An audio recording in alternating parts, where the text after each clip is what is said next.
tell us a little bit about what provoked you to throw this out there? To say, it was. I promise you, it wasn't a provocation. It was. It was, what do we do to get those kids to give everything that they've got? Because we know they have so much potential in them. And that they do an incredible job every year, not just with their behavior and their character school, but with state testing, of course. But we're always so close to breaking through that threshold of perfection. We're at 98%, 99%, 97%. What do? We've tried pizza parties, Pepsi parties, popsicle parties, anything that's fun with ARP testing, free ice cream in the lunchroom. But I said, I've got to figure out something that's really going to let them know, I believe in you. I know you can do this. You've got to say to yourself, you can do this. And to help congeal that class mentality of togetherness.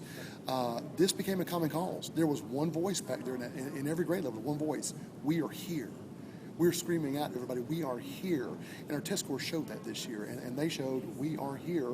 Last year's fifth grade, now sixth. And so if you would tell us a little bit about for those who don't know, the ARP, what it is, and just a bit. The ARP is now the Alabama Reading and Math Test, but it's evolved, if you will, to the Alabama Reading and Math Test Plus, which means there's increased rigor.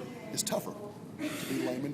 A lot of open-ended writing questions, not just figure out the math problem with computation, but write a narrative and tell me how you figured it out. Right. Show your work. In fifth grade, of all the grades to do this, fifth grade has a third component, the science component, which was the toughest we've ever seen come through the state. For these kids to make the 100% achievement on this was nothing short of just phenomenal. And I've got to say, every teacher went for it as well. Those teachers were steadfast. Mrs. Collins, Mrs. Brandon, Mrs. Sharpton, and Ms. Oppel gave everything they had. They always do, but they really pushed their kids through. And is there anything that you would like to say to your students? And I know. Yeah, it's shaving itself speaks for itself. But it's like I told them at the beginning. I'm not embarrassed about this. I'm not nervous. I'm proud.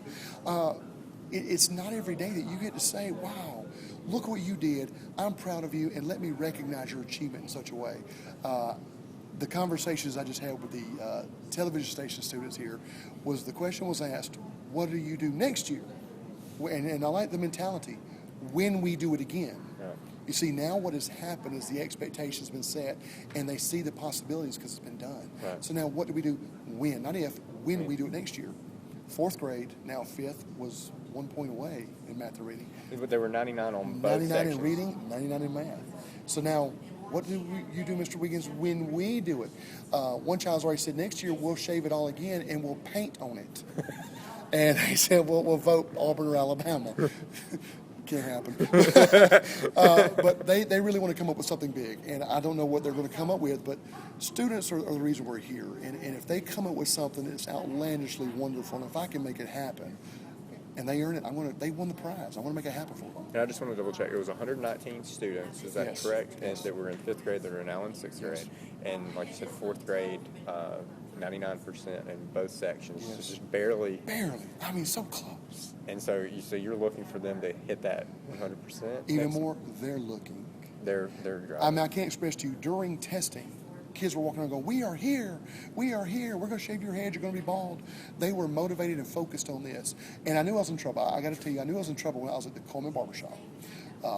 During the pre-testing month, around March, and a fourth grader and a sixth grader came in several times with their fathers, and both were working on art preparation on a Saturday morning. I knew there was a chance this could go well, but they actually, again, you got a fourth grader, and they did it. So it was big. It worked. It worked.